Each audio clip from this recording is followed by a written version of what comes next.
시편 53편은 탄식시에도 해당이 되고 예언시라고도 해요. 예언시. 이 장르가 시 전체를 무슨 내용인지를 짐작할 수 있게 만들죠. 예언시. 근데 여기 다윗의 마스길이라고 썼어요. 다윗의 마스길.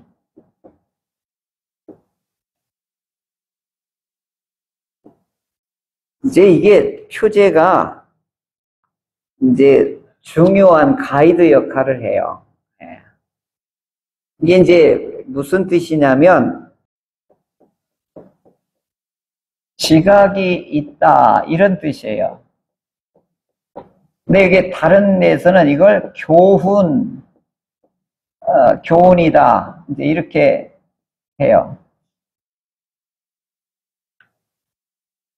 이제 이거 다른 말로 말하면 담원에 해당되는 거예요.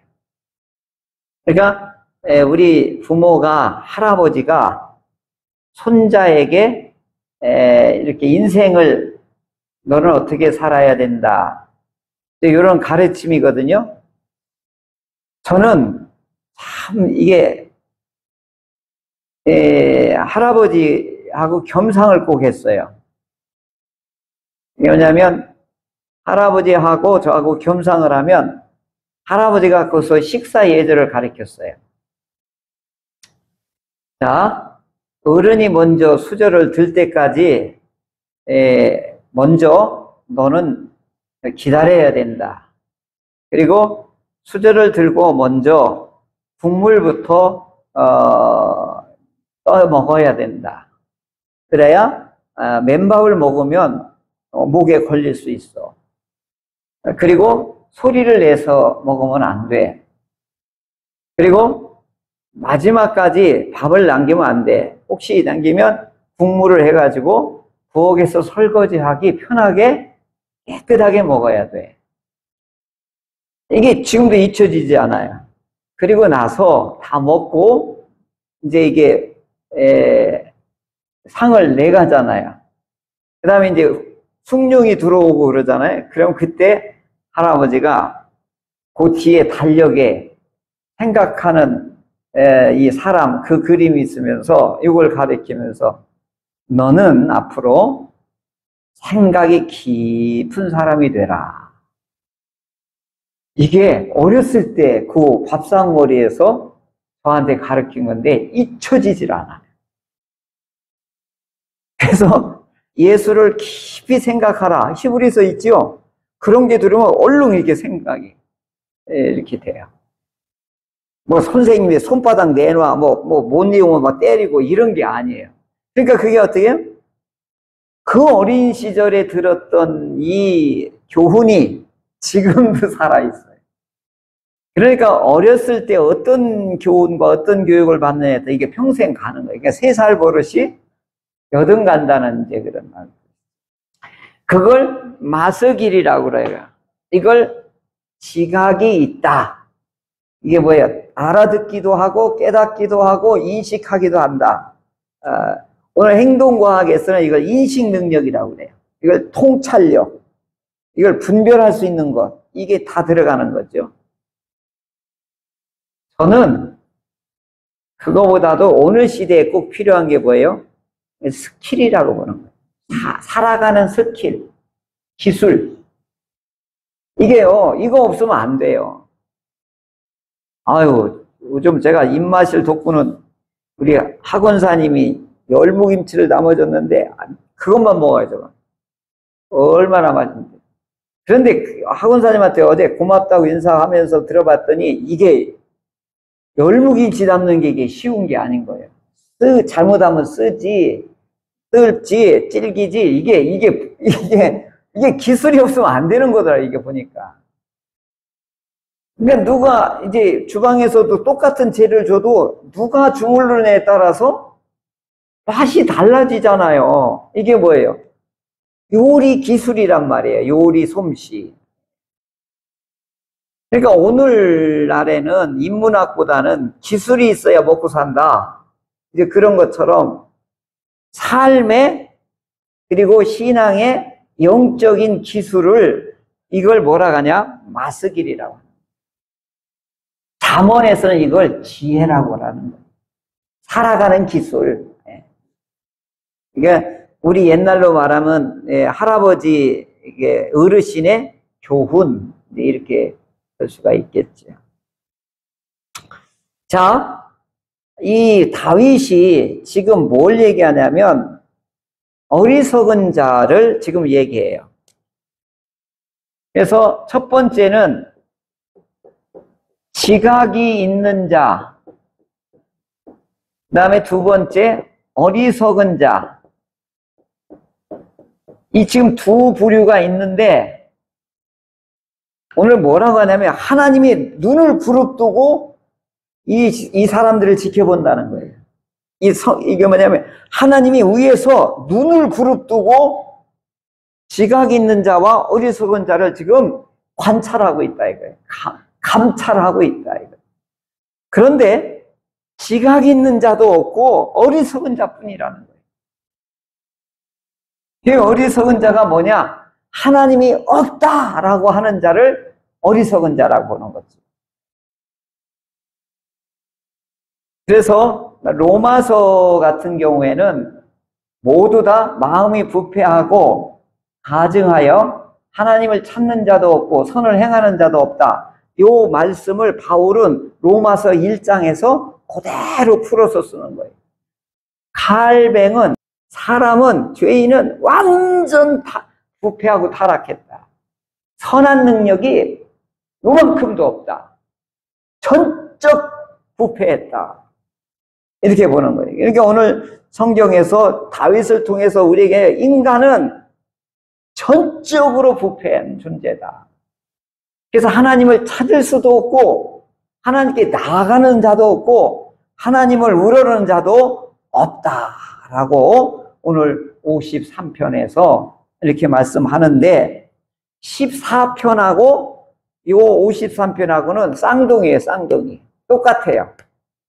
지난번에 14편에 이미 우리 설교 들은 적이 있는데 그러니까 어리석은 자는 누구냐? 한마디로 말하면 하나님을 없다라고 느끼지도 못하고 알지도 못하고 그리고 부인하고 무시하는 자를 이와 같이 지각이 없는 자다라고 말하고 이건 죽어가는 짐승과 같다. 이제 다른 시편에서는 또 연계해서 이렇게 말씀하고 있습니다. 자, 어리석은 자는 철저하게 뭐냐? 하나님의 존재를 부정하는 거예요. 주변에 보면 다 없다라고 그러지 하나님 있다라고 하는 사람 없어요. 언제 감각적으로 있다라고 하냐면 아이쿠 하나님 물에 빠질 때든가 넘어질 때는 있다고 그래. 근데 그건 감각적으로 부르는 거지 속에 진심으로 하는 것은 아니란 말이죠. 그러니까 이렇게 하나님이 찾으시는데 지각이 있는 자를 찾는데 한 사람도 없다. 왜 그러냐? 이 사람들 전부 치우쳐. 더러운 자, 선을 행하지 않은 자, 죄악을 행한 자, 무지한 자, 하나님의 백성을 어떻게 괴롭히는 자, 하나님을 부르지도 않는 자, 이걸 전부 악한 자라고 하고 이걸 어리석은 자라고 이와 같이 통칭하고 있습니다. 근데 이들은 부지불식간에 가랑잎 흔들릴 때도 이들은 두려워한다. 왜 그러냐? 하나님이 이들을 이제 심판할 때. 그러니까 평온할 때도 어이쿠 이렇게 놀란다. 악한 자들은 하나님이 없다고 하는 자들은 이제 하나님이 심판할 때 어떻게 해요? 평온한 것 같은데 깜짝깜짝 놀라요. 그들이 두려움이 없는 곳에서 크게 두려워한다. 이렇게 이거예요. 이게 편안하다가도 깜짝 놀라요. 왜요? 하나님의 진노의 심판이 그들을 내리치기 때문에. 그리고 그들의 뼈가 다 흩어질 거다. 지금 이렇게 표현해요. 하나님이 이들을 지각 없는 자, 어리석은 자, 악행하는 자들을 하나님이 심판할 것이다. 이게 뭐예요? 이 이스라엘 사람들의 죽음과는 어떻게 해요? 뼈가 조상의 묘로 함께 합하는 거예요. 그게 최고의 복인 거예요. 조상의 묘에 들어가는 게 뭐예요? 하나님 안식에 들어가는 거하고 똑같이 여겼던 거예요.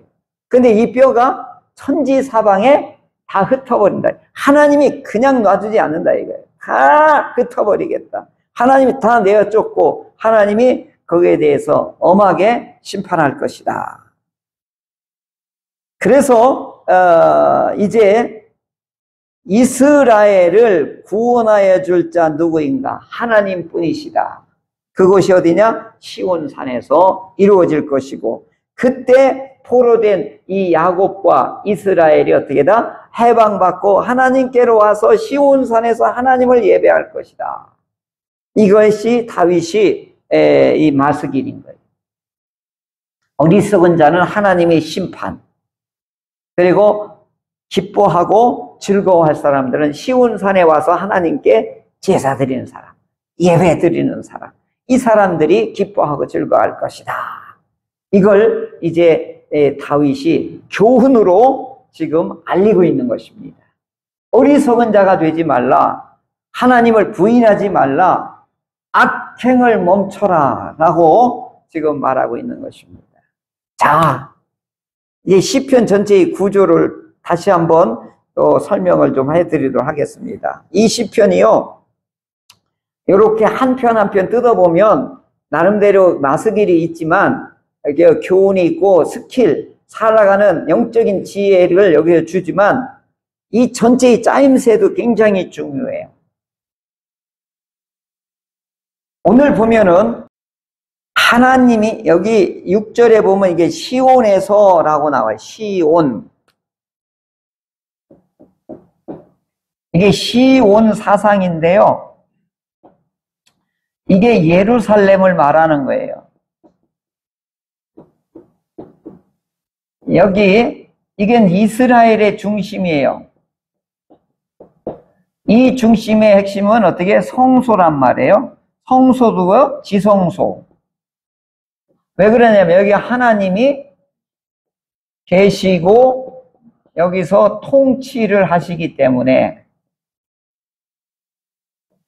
그래서 여기에 피하는 자들이 어떻게 해요? 안전한 거예요. 하나님이 보호하시기 때문에. 그래서 시온은 하나님이 계신 것이기 때문에 병아리가 어떻게 해요? 엄마 이 품속으로 쏙 들어가는 거하고 똑같은 거예요. 저 어렸을 때 이제 이게 봄 되면 이제 병아리를 이제 하면 병아리가 한 10대 마리 온단 말이에요. 그런데 위에서 하면 매가 공중에서 이 병아리를 낚아채려고 뱅뱅 돌아. 그러면 어미닭이 꾹! 그러면 병아리들이 슉 들어가면 그 10대 마리가 이 품속으로 쏙 들어가요. 그리고 엄마 닭은 막 이렇게 해가지고 위에 매가 오는 걸 막 경계하고 그래요. 이와 같이 암탉이 병아리를 품듯이 하나님이 예루살렘에 시온산에 거기에 계셔서 그 안에서 예배하고 그 안에서 제사 드리고 그 안에 하나님을 찾는 자들에게 이게 복인 것입니다. 그래서 이 사람들은 항상 구약에 보면 시온 하면 하나님 품으로 가는 거예요. 그 다음에 시온의 대로, 그럼 하나님께 나아가는 길이 쫙 고속도로 뚫린 거예요. 그러니까 이게 복이 있는 거예요. 그러니까 이분들은 교회 가는 거예요. 교회 가는 게 행복인 거예요. 교회 가는 게 뭐예요? 즐거움인 거예요. 교회 가는 게 이것이 안식인 거예요. 그런데 이 시온에서 하나님이 좌정하시고 하나님이 복을 주시고 하나님이 너희를 지키는데 51장에 이제 50장에 가면 시편 50편에 가면 그 하나님을 의지하지 않고 재물과 집과 토지를 하나님 대신으로 이들이 이제 섬긴단 말이에요. 그러면 뭐라고 했냐면 내 눈앞에서 너의 죄가 낱낱이 드러나게 하리라. 하나님 대신에 여기 보면 재물을 의지하고 집을 의지하고 토지를 피난처로 삼는 자들은 하나님이 어떻게 흩으실 것이다. 그러면서 50장의 시편 50편에 죄의 목록이 쭉 나와요. 그런데 이 죄의 목록이 뭐냐? 도둑질하고 부모를 공경하지 않고 십계명에 나와 있는 그게 어기는 것이 죄의 목록인 거예요. 이게 50편에서 시온산에 계신 하나님께 피하는 자, 이들이 복이 있는 사람이라고 그랬거든요. 근데 시온에서 멀어지는 자, 쉽게 얘기해서 토지, 재물, 집, 이걸 하나님처럼 여기는 자들은 하나님이 어떻게 해다? 이들을 흩을 것이다. 그래서 하나님이 시온에서 떠나요. 예언서에 가면 하나님이 여기서요 시온에서 떠나요. 그래서 여기가 쑥대밭이 되는 거예요. 이게 이제 이 시편에 이제 이 과정을 말하는데, 왕이라 할지라도 이 시온에 계신 하나님께 어떻게 해요? 피하고 하나님을 의지하지 아니하는 죄를 범하면 왕이라도 고통스러울 것이다. 그걸 50편에서 어떻게 해요? 이게 표준 경고문으로 50편에서 이걸 제시한 거예요. 이게 표준이다. 여기서 벗어나면 안 돼. 위험해. 이게 얘기한 거예요. 그러니까 이번에 태풍 오고 막 비가 막 엄청나게 내리면 어떻게 계속 경고 메시지 뜨잖아요. 위험할 때는 벗어나면 안 되거든요. 그래서 50편에는 이제 시온에 계신 하나님께 어떻게 해요? 시편 2편에 뭐라고 그랬죠? 복 있는 사람은 하나님께 피하는 사람이 복이 있다. 근데 나는 이게 번역이 좀 잘 와닿지가 않아. 뭐 암탉이 병아리가 쪼르륵 들어가는 이런 의미긴 한데 더 좋은 말이 생각이 났어요. 더 좋은 말이 뭐 생각났냐면 그 뛰는 놈 위에 나르는 놈이 있다고 그러잖아요. 근데 나르는 놈 위에 더 빠른 사람이 있어요. 누굴까요? 붙어가는 사람. 붙어가는 사람이에요. 이거요, 이거. 그러면 하나님께 붙어간다는 게 뭐예요? 율법, 말씀에 붙어가는 거지요. 그럼 다른 말로 말하면 그 말씀대로 살아가는 걸 말하는 거잖아요. 그래서 이 하나님께 붙어가지 아니하고, 왜 우리 내비게이션 이렇게 하다 보면 잘못 들어가면 이탈하였으니 그러면서 계속 또 찾아주잖아요. 그러면 50편에는 이탈하지 말라는 경고문이란 말이에요. 그게 뭐예요? 십계명을 다시 한번 목록에다 넣어놓은 거예요. 여기에서 벗어나면 너 고통스러워. 그리고 나서 51편에 뭐가 나와요? 다윗이 여기 실수한 게 나오는 거예요. 그게 뭐예요? 밧세바를 범하는 그 십계명을 철저하게 어떻게 해요? 이 어긴 거에 나오잖아요. 어째요? 그 십계명은 세 가지를 다 범하잖아요. 남의 아내 빼앗아 도둑질했죠. 그 다음에 간음했죠. 또 어떻게 그 남편을 죽이기까지 하니까 이 십계명을 왕창 어떻게 해요? 범하고 마른 거예요. 그래서 이제 뭐야? 왕이라도 하나님의 법을 어길 경우에는 고통이 따른다. 이걸 이제 보여주는 건데, 시편 3편에 뭐가부터 나오냐면 다윗이 압살롬에게 쫓기는 장면부터 나와요. 3편에. 왜 그러냐? 인간은 하나님으로부터 벗어나고 하나님으로부터 이탈하면 고통이 따른다는 것이 탄식이 온다는 것을 시편에 의도적으로 이렇게 편집한 거예요. 그러면 다윗이 여기서 위대한 건 뭐냐면 아이고 큰일 났구나 하고서 그 다음에 뭐라고 하는지 알아요? 하나님 앞에 철썩 엎드리고 하나님을 꽉 붙잡는 거예요. 그게 참이에요. 그게 회개란 말이에요. 51편에 막 눈물로 막 침상을 띄울 정도로 다윗은 철저하게 하나님 앞에 어떻게 해요? 잘못했습니다. 잘못했습니다. 잘못했습니다. 그러면서 내가 죄로 인하여 하나님으로부터 내가 쫓겨나고 이 고통과 비참한 이런 상황에 놓여 있습니다. 하나님 나를 용서하소서. 나를 용서하시면 내가 이 잘못을 이제 깨닫고 마스길로 모든 죄인들에게 이걸 가르칠 겁니다. 그래서 이제 마스길이 나온 거예요. 너희들도 나같이 잘못하면 큰일 나. 이걸 마스길. 이 스킬, 이 교훈, 이 지혜를 이제 52편, 53편 마스길 뭐예요? 교훈. 위험해 이거 벗어나면. 다윗이 지금 그래서 이걸 의도적으로 내가 이렇게 지금 어려운 상황에 왜 그런지 아느냐? 이걸 이탈했기 때문에 그래. 하나님의 법에서 하나님께 피하지 않고 어떻게 내 멋대로 살다가 이런 왕이라도 이렇게 실수하고 연약한데 백성들이요 정신 차리라 이 말이죠. 그래서 이 시편의 이 배열도요 굉장히 신학적으로 이렇게 순서를 짜놓은 거예요. 이걸 알으니까 너무너무 이게 참 귀하게 이게 보여지기도 해요. 자, 그런데 이걸 교훈을 가르치려다 보니까 지각이 있는 놈이 하나도 없어요. 다 부패하고 다 타락한 거예요. 다윗만 그런 게 아니라 다 그렇다는 거예요, 인간이. 그럼 어떻게 하느냐? 너희들 그러면 아무리 편안하다가 해도 갑자기 놀래서 기겁해서 요절할 수도 있다. 그러니까 하나님의 진노의 심판이 있으니까 어떻게 하라? 시온으로 피하라. 하나님께 나아가자. 이걸 이제 권하고 있는 것입니다. 오늘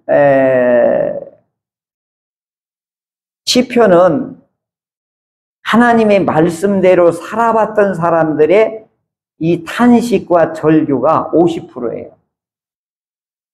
왜 그렇게 이 절규의 시편이 이렇게 많으냐? 하나님 말씀대로 살기가 쉽지 않다는 것을 우리에게 용기를 주는 거예요. 그렇다고 맨날 실수하고 잘못을 정당화시킬 수 있느냐? 아니다 이거야. 왕이라도 하나님의 말씀에 실수하잖아? 철저한 고통이 따르더라. 아들이 칼 들고 죽이려고 막 아버지를 죽이려고 덤벼드는데 그게 얼마나 고통스럽고 어렵겠어요. 그 잘생기고 멋있는 압살롬이 그렇게 믿었던 제일 신림하고 사랑했던 아들이 칼 들고 와서 하고 자기 어머니를 대낮에 막 범하고 이런 끔찍한 일을 그리고 그렇게 해서 낳은 아들이 이 일주일 금식하며 기도해도 죽고 다윗은 그때부터 무너지는 거예요. 철저하게 무너지는 거예요. 그전께서는 다윗이 하나님 마음에 합한 사람이라고 해서 막 칭찬하고 하나님의 대표자 왕, 기름 부은 왕의 대표는 누구예요? 다윗이란 말이에요. 다윗보다 훌륭한 왕은 없어요. 그래도 무너지더라. 그러니까 여러분들 마스길 나를 보고 여러분 경각심을 가지세요. 이게 마스길인 거예요. 그런데 이게 더 심각한 건 개인의 잘못이 나라 전체에 망하는 길이 된다. 이게 역사에 이스라엘 역사는 이거예요. 개인의 잘못이 나라가 망하는 길로 확장된다는 거예요. 이게요. 오늘 우리 그리스도에 이게 중요한 거예요. 오늘 8.15 우리가 맞이하면서 개인의 잘못으로 나라가 망한다? 다 그렇게 생각 안 할 수도 있어요. 우리 그리스도는 이렇게 생각해야 돼요. 내가 하나님 앞에 범죄하면 나라가 망한다. 이런 의식이 있어야 되는 거예요. 내가 하나님 앞에 의인이면, 내가 하나님 앞에 어떻게 해요? 달라붙어 있으면 나라가 산다. 이런 나라의식, 국가의식, 우리 신앙이 그리스도인의 국가관이 분명해야 되는 거예요. 그리고 우리가 실수하고 넘어지고 잘못했을 때 아웅 두 손 들어야 되는 거예요. 신약시대 때는 얼마나 우리 감사한지 몰라요. 회개하고 참회하고 고백할 수 있는 길을 확 열어놓으셨단 말이에요. 안 하잖아요? 그럼 말로 죽는 거예요. 자, 다윗 왕도 어떻다? 연약한 왕이었다. 인간 왕은 연약하다. 그래서 어떤 왕이 필요한 거예요?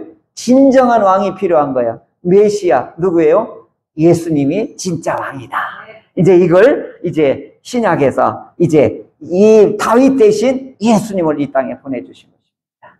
우리는 그분을 나의 주님으로 나의 왕으로 모시고 우리의 연약함을 그분을 힘을 빌어서 우리 죄와 악에서 우리가 실수하고 넘어지는 일들을 예방하고 그리고 넘어지지 않도록 우리 주님을 철저히 붙잡고 성령님을 철저히 의지하는 우리 모두가 되시기를 주님의 이름으로 축원합니다.